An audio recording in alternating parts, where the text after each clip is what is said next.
actually a fan of hot rods. Oh, totally so. Totally so. Yeah, what do you have? Not street rods, you see. Street rod is something with billet chrome, you know, and it's not the same. Oh, it's not the same. So a hot rod is a quarter-mile racer, is it? Yeah, and a hot rod comes from the business of, they were all built by kids who had a few, well, they scraped together like $100.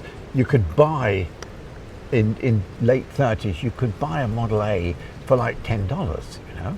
Wow. And then you could buy cylinder heads for it, you know, and you'd really saved up, and they're like, if it's a V8, they're $30 a side or something. So you could go quickly, quite cheaply. And I mean, the great thing is that people now make them and they paint them satin black because they think that's what hot rods were. In fact, when you bought the Ford, it was in shiny black.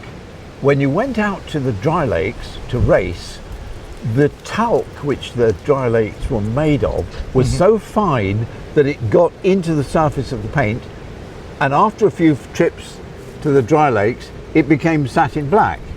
And when you washed it, it actually stayed satin. So that was cool, because that showed you a racer, because it was no longer shiny.